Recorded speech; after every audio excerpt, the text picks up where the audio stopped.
बिस्मिल्लाहिर्रहमानिर्रहीम। अल्लाह ताला के पाक नाम से शुरू जो बड़ा मेहरबान नहायत रहम करने वाला है।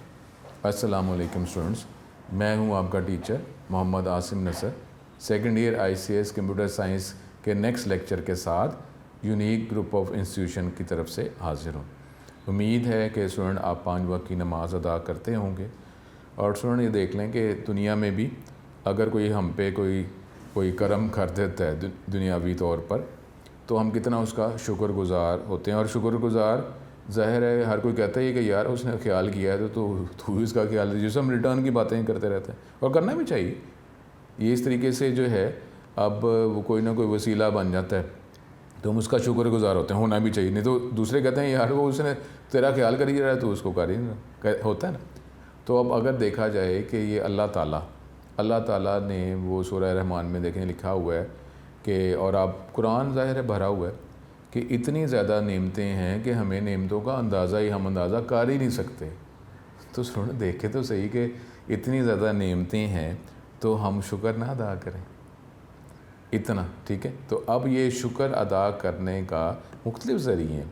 कहते हैं ये रोड है, आपने मोटरवे है, रोड है, आप जिस मर्ज़ी रोड पे चलें, बस रोड जो है वो जाती अल्लाह की तरफ हो, बस जो मर्ज़ी रोड लें।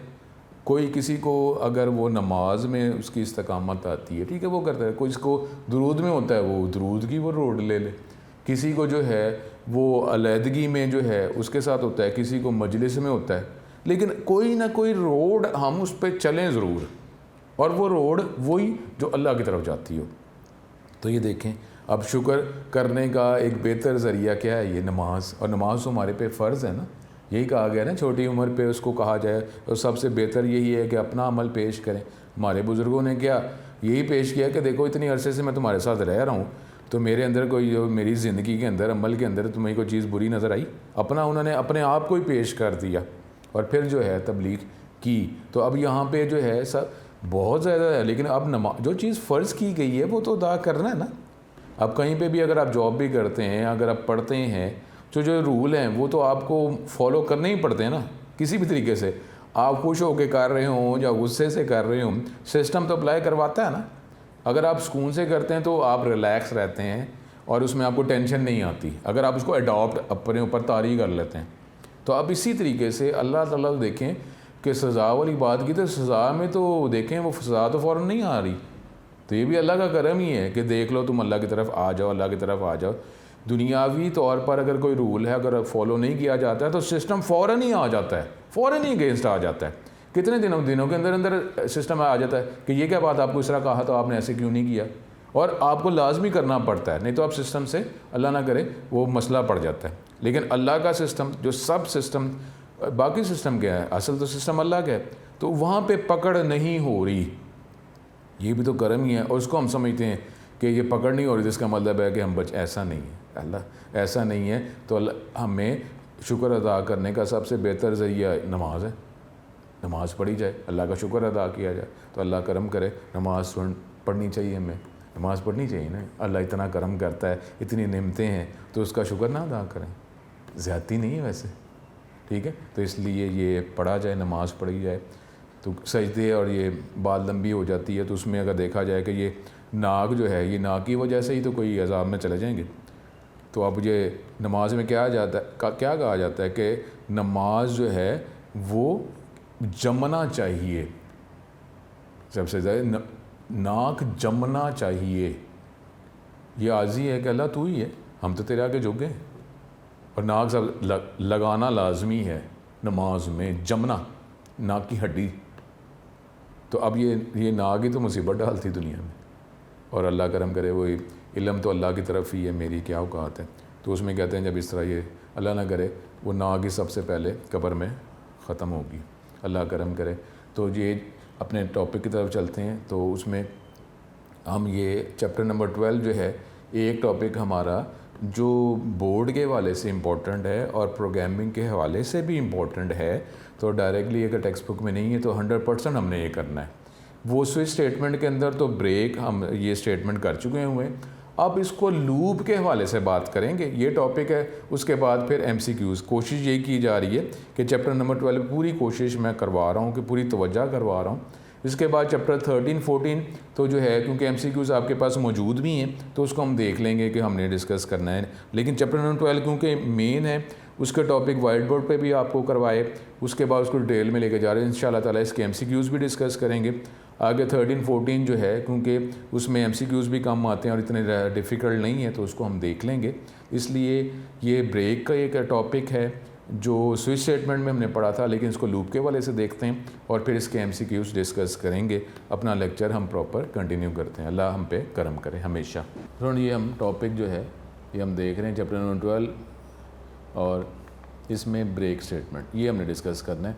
ये स्विच स्टेटमेंट के हवाले से हमने देखा है तो इसको हम अब लूप के हवाले से देख लेते हैं। Break is a keyword in C which is use to bring the program control out of the loop. अगर हम लूप के हवाले से बात कर रहे हैं, देखें जो स्विच स्टेटमेंट में ब्रेक स्टेटमेंट इस्तेमाल की थी तो उससे क्या हुआ था कि जब ब्रेक स्टेटमेंट स्विच स्टेटमेंट ने इस्तेमाल की है तो फिर स्विच स्टेटमेंट के अंदर रिमेनिंग जितनी भी स्टेटमेंट थी वो एग्जीक्यूट नहीं होती और कंट्रोल स्विच से बाहर चला जाता है।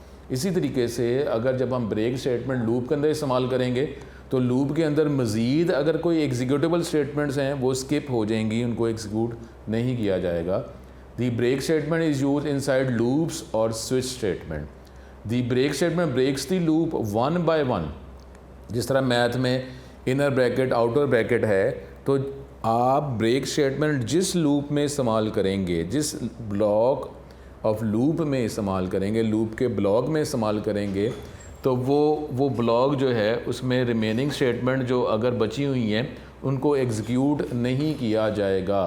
लेकिन अगर हमारे पास नेस्टेड लूप है, एक लूप के अंदर एक और लूप है, तो उसमें अगर इनर लूप में हमने इस्तेमाल किया है ब्रेक स्टेटमेंट तो इनर लूप जो है वो टर्मिनेट हो जाएगा। It breaks the inner loop first and then proceeds to outer loop. Break statement in C can be use in the following two scenarios में ब्रेक स्टेटमेंट इस्तेमाल की जाएगी। ब्रेक स्टेटमेंट जो है हमने स्विच स्टेटमेंट के वाले से देखी थी, अब उसको लूप के वाले से देख रहे हैं। तो ये दो सिनेरियोज में ही ब्रेक स्टेटमेंट को इस्तेमाल किया जा सकता है, एक स्विच स्टेटमेंट के साथ, केस के साथ, और एक लूप के साथ। अब इसका सिंटेक्स क्या है कि आपने ब्रेक का स्टेटमेंट ये वर्ड लिख देना है, चाहे वो लूप में लिख दें, स्विच में लिखते हैं, लेकिन अब इसको हम लूप के हवाले से डिस्कस करेंगे। ठीक है, अब ब्रेक स्टेटमेंट एग्जांपल, जैसे एक एग्जांपल इसको हम देखते हैं। ये देखें, ये अगर आपने इस्तेमाल कर लिया, अब ये लूप है 1 से लेकर 10 तक चल रहा है और ये हेलो वर्ड प्रिंट कर रहा है। लेकिन ये देखें, अब उसने हेलो वर्ड प्रिंट किया, प्रिंट करने के बाद ये अगली दो स्टेटमेंट ये है ना, कंटिन्यू तो हमने लास्ट टाइम डिस्कस कर लिया। जब ब्रेक करेंगे तो अब आगे इसने मज़ीद ये लूप को एग्जीक्यूट, स्टेटमेंट को एग्जीक्यूट करनी ही नहीं है। तो ये क्या करेगा, इसकी आउटपुट हमारे पास क्या आ जाएगी। अब इसकी एक्सप्लेनेशन पहले, the above program uses break statement in for loop, the counter variable x indicate that the loop should execute for 10 times but it is executed only once. एक दफ़ा ही चलेगा, क्योंकि ये देखें यहाँ पे एक दफ़ा प्रिंट एफ के बाद जो है ब्रेक की स्टेटमेंट आ गई है, तो इसने मज़ीद जो है ये जो ब्लॉक एग्जीक्यूट हो रहा है, ब्लॉक ये है ना फॉर का, ये वाला ब्लॉक, इसने इसको टर्मिनेट कर देना है, आगे कोई स्टेटमेंट चलनी ही नहीं है। But it is executed only once in first iteration the print F statement in the loop display hello word से प्रिंट कर दिया, control moves to break statement, this statement moves the control out of the loop, loop से ही बाहर लेगा, block terminate हो गया, so the message appears only once, the message out of bound will never be printed, वो print ही नहीं होना क्योंकि ब्रेक स्टेटमेंट ने लूप को ही टर्मिनेट कर दिया।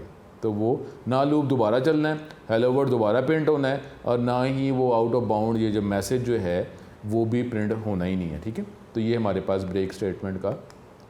अब ये एक प्रोग्राम है कि जी यहाँ पे प्राइम नंबर के वाले से बात कर रहा है कि जी प्राइम नंबर प्रिंट करें, अदरवाइज़ प्रिंट करें कि ये प्राइम नंबर नहीं है। ठीक है, ये तो वही हमारे पास प्राइम नंबर क्या होता है, जो सिर्फ ऐसा नंबर जो सिर्फ अपने नंबर से ही डिवाइड हो। इस प्राइम ये अब ये एक कंसेप्ट है, एक फ्लैग सा इंडिकेटर है कि इस प्राइम में 0 है और किसी सिचुएशन में जाकर हम इसको 1 कर देंगे कि स्टेट बदल गई है, इसका मतलब है वो ब्लॉक कहीं ना कहीं एग्जीक्यूट हुआ है। नंबर एंटर कर रहे हैं, जो अब नंबर एंटर कर रहे हैं वो बताएगा कि ये प्राइम नंबर है या नहीं। देखें ये लूप चल रहा है, इसका लॉजिक प्राइम नंबर क्या होता है कि अगर वो किसी नंबर से अगर डिवाइड हो जाता है अपने से अलावा किसी और नंबर से, तो उसका मतलब क्या है, वो प्राइम नंबर नहीं है। तो यहाँ पे लॉजिक ये है कि अगर हम ये लूप चला रहे हैं, लूप 2 से चल रहा है, और वो जो नंबर है सपोज़ 5 है, अगर 5 हमने नंबर एंटर किया है, जो हम चेक करना चाह रहे हैं प्राइम है या नहीं है, अब 2 से लेकर 5 तक हर नंबर के साथ इसको डिवाइड करके रिमाइंडर चेक किया जाएगा। अगर वो डिवाइड हो गया, इसका मतलब है कि वो लेस देन 5 है, ठीक है। तो अगर वो डिवाइड हो गया, इसका मतलब प्राइम नंबर नहीं है। तो जब भी वो करता है, अगर वो डिवाइड किया जाता है, रिमाइंडर 0 आ गया, इसका मतलब पूरा डिवाइड हो गया, तो हम क्या कर देते हैं, एक जो हमारे पास एक वेरिएबल है जिसमें पहले 0 रखवाया था, उसमें हमने 1 स्टोर करवा दिया, और आगे मज़ीद जो है हमने कुछ एग्जीक्यूट ही नहीं कराया। देखें ये ब्रेक क्या करेगा, इसने इस लूप को टर्मिनेट कर देना। जब लूप टर्मिनेट हो जाएगा तो हम लूप के बाहर आके चेक कर लेंगे कि 1 है। अगर तो 1 आया है, इसका मतलब है कि ये प्राइम नहीं है, ठीक है, क्योंकि वो तो डिवाइड हो गया था पूरा। जब डिवाइड हो गया था तो हमने इस प्राइम में 1 स्टोर करवा दिया था। तो अब जब वो डिवाइड हो गया था 5 के अलावा किसी और नंबर से, तो इसका मतलब वो प्राइम नहीं है। और हमने वेरिएबल में क्या करते हैं, हम 1 स्टोर करवाते हैं, टर्मिनेट कर जाते हैं। लूप के बाहर देखते हैं कि 1 कब होगा, जब इफ़ ये कंडीशन ट्रू होगी, कंडीशन ट्रू होगी फिर ही वेरिएबल में 1 स्टोर होगा ना। जब वेरिएबल में 1 स्टोर करा दिया आपने और मज़ीद लूप चलाया ही नहीं, ख़त्म, कोई ये फॉर लूप चलेगा ही नहीं। लूप के बाहर आके चेक कर लेंगे, अगर 1 था, यानी इस ब्लॉक में, ये के ब्लॉक में हम आए थे, तो 1 अगर आया था तो हमने कह दिया कि प्राइम नहीं है। और अगर हमने ये लूप चलता रहा लेस दैन 5 यानी 2 से लेकर 4 तक, हम हर नंबर से इसको डिवाइड करते रहे और पूरा डिवाइड वो हुआ ही नहीं है, तो ये कंडीशन ट्रू ही नहीं हुई। इस ब्लॉक में अब आए ही नहीं है, ब्रेक स्टेटमेंट एग्जीक्यूट ही नहीं हुई, और लूप कंप्लीट जिस तरह चलना था चल गया। जब चल गया तो इस ब्लॉक में, इफ़ के ब्लॉक में आप आए ही नहीं, तो इस प्राइम में जो ऊपर 0 रखवाया हुआ था वो 0 ही रहा। तो फिर नहीं, तो फिर अब इस प्राइम में 1 आया ही नहीं है, इस ब्लॉक में ये ब्लॉक एग्जीक्यूट ही नहीं हुआ, तो फिर इस प्राइम में क्या पड़ा हुआ है, 0 ही है ना। तो ये कंडीशन होगी फॉल्स। एल्स में आकर ये प्रिंट कर दिया जाएगा कि नंबर प्राइम है। सिंपल एक लॉजिक है, लूप 2 से लेकर उस नंबर से लेस तक चल रहा है, और हर नंबर के साथ उस नंबर को वो डिवाइड कर रहा है, रिमाइंडर का ऑपरेटर है। और अगर 0 आ जाता है, पूरा वह डिवाइड हो गया, तो वेरिएबल में 1, और आगे मज़ीद चेक नहीं क्योंकि बस हो गया, डिवाइड हो गया किसी और नंबर से, तो लूप टर्मिनेट हो गया। तो 1 जब रखवाया हुआ था, तो जब 1 हमने चेक किया कि इस प्राइम में 1 है, तो हमने कह दिया नंबर प्राइम नहीं है। अगर ये लूप कंप्लीट चलता रहा, इफ़ के ब्लॉक में आप आए ही नहीं हैं, यानी किसी भी नंबर से पूरा डिवाइड नहीं हुआ, तो इस प्राइम में 0 ही रहा जो हमने ऊपर रखवाया हुआ था। तो हम फिर एल्स पोर्शन में आ जाएंगे और कह देंगे कि नंबर प्राइम है, ठीक है। अब ये हम चलते हैं MCQs की तरफ, और MCQs भी वो स्टूडेंट जो बात कर रहे थे। तो स्टूडेंट चैप्टर नंबर 12 का सिर्फ ताल्लुक़ है प्रैक्टिस के साथ। आप बार बार प्रैक्टिस करें, जो भी आपको प्रोग्राम लॉन्ग में, शॉर्ट में, MCQs में नज़र आ रहे हैं, तो उसको लाजमी तवज्जो करें, तो ये हमारा ये चैप्टर जो है फिर ये क्लियर होगा। अब इसके MCQs, execution of the body of the loop, एक लूप का जो ब्लॉक है जब उसको एग्जीक्यूट करते हैं तो ये क्या टर्म इसको कहते हैं, iteration, duration, cycle, all term. तो ये क्लियर है, ए ही इसका आंसर है, ठीक है। साथ साथ ये आपको दिखाया जा रहा है बोर्ड के।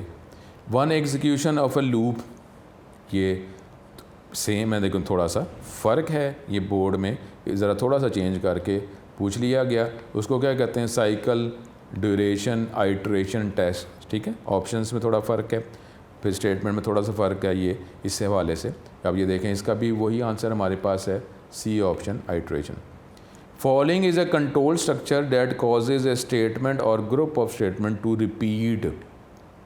फॉलोइंग वो कंट्रोल स्ट्रक्चर है जिसके ज़रिए एक स्टेटमेंट या एक से ज़्यादा स्टेटमेंट्स को एग्जीक्यूट, रिपीट किया जा सकता है। उस कंट्रोल स्ट्रक्चर को क्या कहते हैं, ये आपको मेरा ख्याल है ऑप्शन से पहले उसके बगैर ही पता चल जाना चाहिए। डिसीजन स्टेटमेंट, लूप, सीक्वेंशियल या लॉजिकल, तो लूप ही आंसर होगा, ठीक है। आपके माइंड में आ गया होगा, तो ये B option. How many types of loop structures are in C language. देखें ये रिपीट हो रहा है, तो इसका मतलब है MCQ एक दफ़ा आ जाए दोबारा भी आ सकता है बोर्ड में। तो कितने हमारे पास स्ट्रक्चर्स हैं, ये हमें पहले इसका क्वेश्चन देख के ही हमें इसका आंसर पता चल जाना चाहिए। तो ये क्या इसका आंसर है, हमारे पास कितने स्ट्रक्चर्स हैं, आंसर आपके पास आ जाना चाहिए 5 4 2 3, तो 3 आंसर इसका डी ऑप्शन आंसर सही है। दी लूप विच नेवर एंड, ऐसा लूप जो कभी ख़त्म ही ना हो, यानी क्या मतलब सेंटिनल वैल्यू आ ही नहीं रही, स्टॉप वैल्यू आ ही नहीं रही, या हम इंक्रीमेंट डिक्रीमेंट जो भी करना था वो मिस है, नहीं है, लूप चलता ही जा रहा है, ख़त्म हो ही नहीं रहा, तो इस टर्म को क्या कहा जाता है, ये भी आपके माइंड में आ जाना चाहिए। उसको कहते हैं for loop, nested loop, infinite loop, all of these आ गया होगा आपके आंसर माइंड में। तो ये C option infinite loop. Loop dash loop structures are available in C. अब ये क्वेश्चन से हमें अंदाज़ा नहीं हो सकता, हमें ऑप्शंस ही देखनी पड़ेंगी, तो फिर ही हमें पता चलेगा कि ये फॉलोइंग जो लूप स्ट्रक्चर्स आर, कितने लूप स्ट्रक्चर्स अवेलेबल हैं, ये तो इसके साथ रिलेटेड ही है।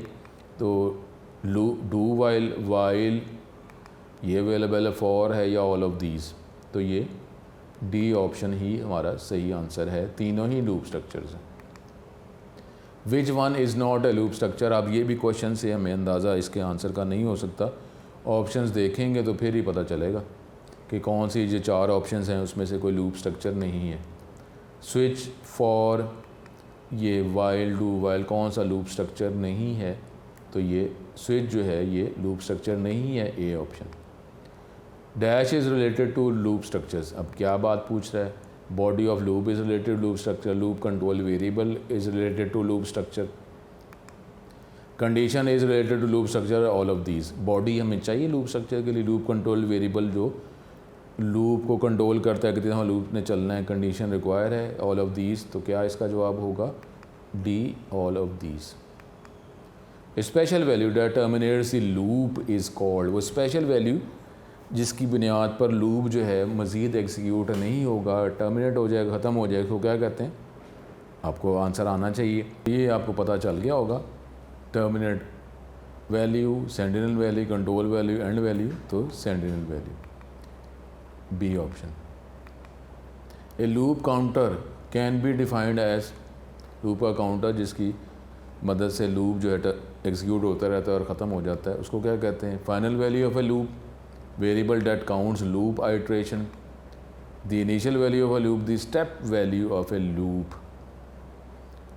देख लें क्या फाइनल वैल्यू से पता चलता है, जो counter variable, loop control variable, ये variable that counts loop iteration, initial value या स्टेप वैल्यू, कि कितना आपने उसको चेंज करना है, तो B option, a variable that counts loop iteration, कि लूप कितनी दफ़ा चल रहा है। Dash is the loop statement, अब ये हमें ऑप्शंस देख के ही पता चलेगा। इफ़ लूप स्टेटमेंट है, वाइल लूप स्टेटमेंट है, इफ़ एल्स लूप स्टेटमेंट है, स्विच लूप, कौन से लूप स्टेटमेंट है, तो ये आपको क्लियर होगा, वाइल जो है ये लूप स्टेटमेंट है, B option. A variable whose value controls the number of iteration is known as, ठीक है, ये आइडिया हमें हो गया होगा। ऑप्शन से कंफर्म कर लेते हैं, variable, control variable, loop variable, loop control variable, इसको आप इस MCQ को टिक कर लें, इसमें थोड़ा सा आपके डाउट आ रहा होगा। तो ये loop control variable, control variable नहीं, सिर्फ लूप कंट्रोल वेरिएबल, इस ऑप्शन, इस MCQ टिक कर लें, इस पर तवज्जो कर लें, D option. Following means to increase a value by 1, जिससे वैल्यू जो है 1 उसमें इंक्रीमेंट हो जाता है, वो क्या है, मल्टीप्लाई, इंक्रीमेंट, बढ़ जाती है वैल्यू, डिक्रीमेंट, INC, तो ये क्लियर है, B option, increment. The while loop is also called, while loop को मज़ीद कोई और टर्म भी वाइल लूप के साथ इस्तेमाल की जा सकती है, वो क्या है, condition loop, when loop, counter loop, bottom testing loop, clear हो गया होगा, conditional loop, A option. Following is the while, in the while loop statement controls the loop iteration, while loop statement के अंदर फॉलोइंग जो है वो loop के iteration को कंट्रोल करता है, वो क्या है जी, कोलन, सेमी कोलन, कंडीशन, या ये ब्रेसेस। तो कंडीशन जो है वो लूप स्टेटमेंट ये आइट्रेशन एग्जीक्यूशन को कंट्रोल करती है, वो क्या जी, कंडीशन। कंडीशन ट्रू है तो लूप चलता रहेगा, कंडीशन फॉल्स हो जाएगी तो लूप रुक जाएगा। C option. नेक्स्ट है when is while loop is more suitable than for loop. ये हमने जो वाइल और फॉर की बात की थी डिफरेंस, कि कब वाइल लूप जो है ज़्यादा सूटेबल है as compared with for loop. The terminating condition occurs unexpectedly, हमें नहीं पता कि कंडीशन जो है कब टर्मिनेट होगी। The number of iteration is known, हमें पता है कि लूप कितनी दफ़ा चल रहा है, हमें पहले ही पता है, अंदाज़ा हो गया। Loop should be executed only once, loop एक दफ़ा चलेगा, उसका ब्लॉक एक दफ़ा एग्जीक्यूट किया जाएगा। The body of loop should be executed at least one, कम अज़ कम एक दफ़ा चलेगा, ज़्यादा भी चल सकता है। तो अब इस पर भी वैसे भी आप टिक कर लें, ज़रा आपको सोचना पड़ रहा है, ठीक। तो ये क्या होगा, when is while loop is more suitable. The terminating condition loop हमने बात की थी, तो हमारे पास ए ऑप्शन, इसको आप टिक कर लें क्योंकि आपको सोचना पड़ा इसमें, तो आप इसको भी टिक कर लें, इस पर तवज्जो करेंगे। टर्मिनेटिंग कंडीशन अकर्स अनएक्सपेक्टेडली, तो फिर हम वाइल लूप इस्तेमाल करते हैं। In while loop the loop control variable always initialise, उसकी वैल्यू की स्टार्टिंग वैल्यू इनिशियल वैल्यू दी जाती है कब, कहाँ पर। In while loop control variable always initialise before the loop start, loop से पहले इसको इनिशियलाइज़ किया जाता है, लूप के ब्लॉक में बॉडी में इसको इनिशियलाइज़ किया जाता है, लूप के ख़त्म होने के बाद इसको इनिशियलाइज़ किया जाता है, या प्रोग्राम के बाहरी प्रोग्राम से पहले ही इसको इनिशियलाइज़ कर दिया जाता है। क्लियर आपको हो गया होगा। ए ऑप्शन ये लाजमी उसको लूप से पहले ही इनिशियलाइज़ किया जाए, लूप के अंदर इनिशियलाइज़ करेंगे तो दोबारा इनिशियलाइज़ हो जाएगा ना, तो एंडिंग वाली तक तो सेंटिनल वैल्यू जो स्टॉप वैल्यू तक तो हम पहुँच ही नहीं जाएंगे, पहुँच ही नहीं सकेंगे। इंक्रीमेंट होता है तो दोबारा इनिशियलाइज़ हो जाता है लूप के अंदर, तो ये A option before the loop starts. फिर हमारे पास in while loop the increment decrement are place, कहाँ पे इसको नॉर्मली प्लेस किया जाता है वाइल लूप के अंदर इंक्रीमेंट डिक्रीमेंट को, लूप से पहले, लूप के ब्लॉक में, लूप के बाद या प्रोग्राम से बाहर, कहाँ पे किया जाता है, ठीक है। तो ज़्यादातर आपको पता है इनसाइड द लूप बॉडी उसको इंक्रीमेंट या डिक्रीमेंट लूप वेरिएबल को किया जाता है, उसकी value. The while loop body with multiple statements, while loop का ब्लॉक जो है जिसमें एक ज़्यादा स्टेटमेंट को एग्जीक्यूट करना चाह रहे हैं, वो कब ये ख़त्म होता है ब्लॉक, राइट ब्रेस पे ख़त्म हो जाता है, राइट ब्रैकेट पे, कॉमा पे ख़त्म होता है, सेमीकोलन पे। अगर आपको फ़ौरन माइंड में आ गया तो इसको ऑप्शन को माइंड के वाले से, तवज्जो के वाले से ना करें। अगर ज़रा से भी सोचना पड़ा तो आपको यही कहा है कि अगर ज़रा सा भी आपको सोचना पड़ता है तो उसको आप टिक कर लिए करें कि इसको हम तवज्जो करेंगे। तो ये राइट ब्रेस जो है ब्लॉक जब ख़त्म होता है तो क्लोजिंग ब्रेस जो है, जो आप डिलिमिटर की बात करते हैं, ठीक है, ब्लॉक, तो यहाँ पे मल्टीपल स्टेटमेंट जो ख़त्म हो जाती हैं, ए ऑप्शन।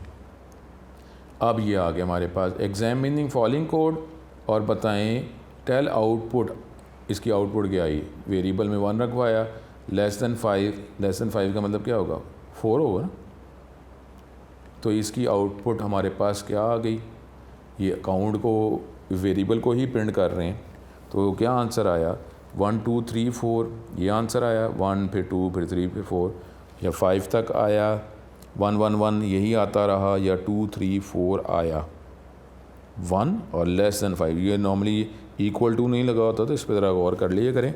इक्वल टू है इसका मतलब उस वैल्यू तक, लेस दैन है तो इसका मतलब वो वैल्यू शामिल नहीं है, स्टार्टिंग वैल्यू तो 1 ही है लेकिन एंडिंग ये 5 जो है इसमें शामिल नहीं है। तो ए ऑप्शन 1 2 3 4 ये आंसर आया। लेकिन इस ब्लॉग में आप देखें, इस प्रोग्राम में हमने क्या पढ़ा था कि इनिशियलाइज़ किया जाता है, कंडीशन को चेक किया जाता है और फिर इंक्रीमेंट डिक्रीमेंट किया जाता है। इस यहाँ पर कहीं पर ये जो काउंट का जो वेरिएबल है इसको, इसकी वैल्यू कम ज़्यादा की जा रही है। तो आंसर अगर हम 1 2 3 4 हमारे माइंड में आ गया था तो वो तो गलत है, वैल्यू तो हमारी इंक्रीज़ ही नहीं हो रही। काउंट देख लें, कहीं पे इसकी वैल्यू को 1 के बाद 2 हो, 2 के बाद 3 हो, 4 हो, 5 हो, ये हुआ। तो ये सी ऑप्शन, ये काउंट, ये इन्फिनिट लूप है, ये 1 1 1 1 ही इसमें प्रिंट करते रहना है। अगर आपने 1 2 3 4 कहा था या कोई भी ऑप्शन आपने आंसर किया था, इसको टिक कर लें, इस पर तवज्जो करें, तो ये कॉन्टीन्यूसली 1 1 1 1 ही इसने प्रिंट करना है। एग्जामिन दी फॉलोइंग कोड, इसको देखें और इसकी आउटपुट बताएं। -2 इनिशलाइज़ किया, लेस दैन 3 2। अब यहाँ पे काउंट प्लस इक्वल टू 1 का किया जा रहा है, इसकी वैल्यू को बढ़ाया जा रहा है, ठीक है जी। कम अज़ कम वैल्यू तो बढ़ रही है, ठीक है। अब ये क्या प्रिंट करता जाएगा, -2 ये करते करते -2 -1 फिर 1 2 3 4 -2 -1 ये 3 तक जा रहा है, या हमारे पास ये -3 -4 ये तो बढ़ती जा रही वाली, -2 -1 0 1 2। क्या आंसर आएगा, डी। वैल्यू ने -2 से कहाँ तक आना है, 2 तक आना है ना। वैल्यू जब आप ऐड करते हैं तो -1 होगा, -2 -1 फिर 0 फिर 1 फिर 2, तो डी ऑप्शन।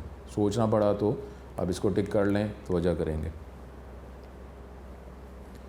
इसके बाद हमारे पास next, what will be the value of x after executing the following code. Value variable x की वैल्यू क्या होगी। अब ये देख लें, ब्रेक स्टेटमेंट आ गई, इंक्रीमेंट यहाँ पे हो रहा है कंडीशन के अंदर ही, वैल्यू इंक्रीज़ करके फिर इसको चेक किया जाता है। तो अब ब्रेक स्टेटमेंट आ गई, अब जब प्रिंट करते हैं तो वैल्यू क्या होगी, ठीक है। x की वैल्यू 5 है, जब इंक्रीमेंट किया 6 हो गया ना, प्री है ना, पहले इसकी वैल्यू को इंक्रीज़ किया गया तो ग्रेटर देन 5 है, कंडीशन ट्रू हुई तो ये स्टेटमेंट एग्जीक्यूट होगी।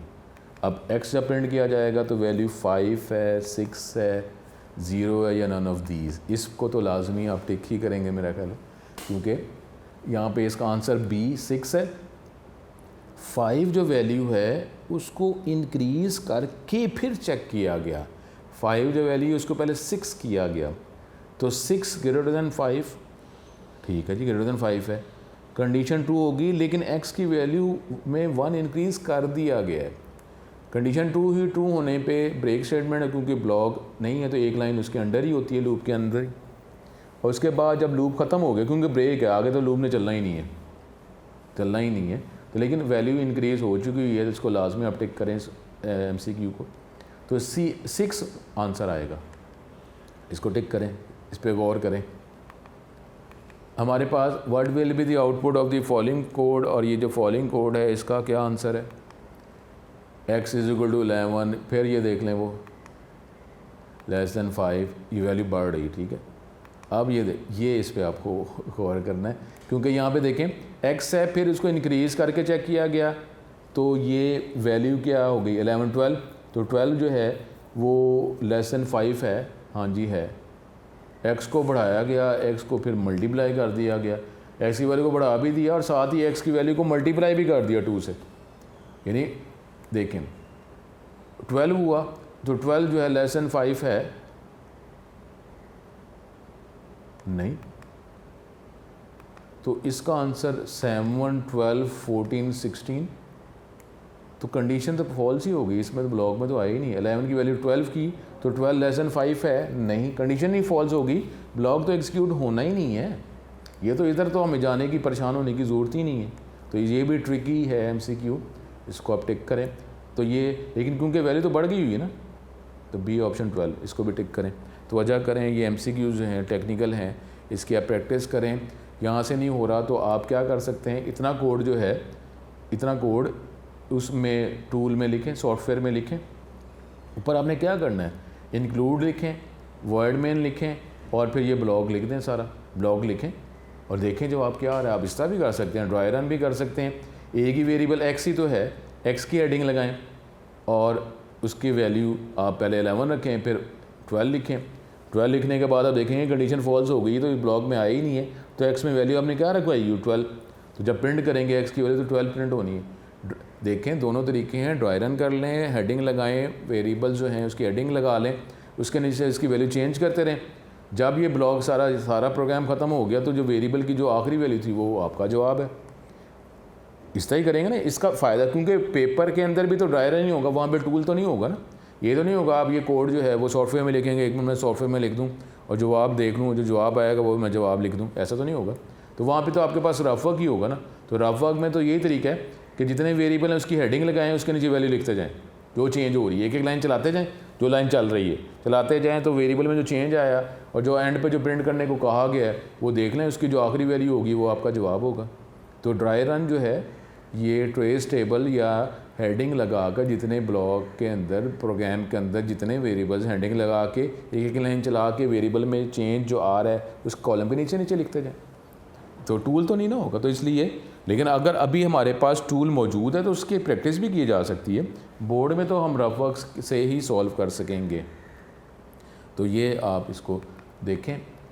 What will be the value of x after excluding the following code. X ये है वाइल 1, इसको देख लें इसका आंसर, ठीक है। ये लास्ट आज के लिए रखते हैं, इसको आप चेक करें, इसको आप चेक करें और इसको लाजमी आप अपने सॉफ्टवेयर के अंदर चेक करें, ड्राई रन करें। कंडीशन हो गई ट्रू, इसकी वैल्यू को हमने बढ़ाया, एक्स की वैल्यू 1 हो गई।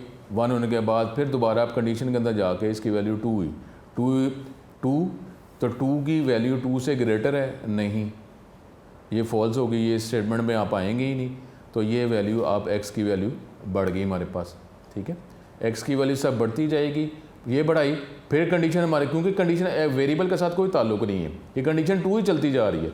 ये सिर्फ क्या होगा कि जब हमारे पास की वैल्यू जो है वो 2 से, जब इसको इंक्रीज़ करते जा रहे हैं, तो जब इसकी वैल्यू जो है 2 से बड़ी होगी तो फिर इसने ब्रेक करना है। और जब 2 से वैल्यू उस टाइम बड़ी होगी जब उसकी वैल्यू जो है वो अब जब 2 से बड़ी हो गई, 0 1 हुआ, फिर 2, तो 2 से ग्रेटर नहीं है, अभी तो बड़ी नहीं ना हुई, तो 2 है।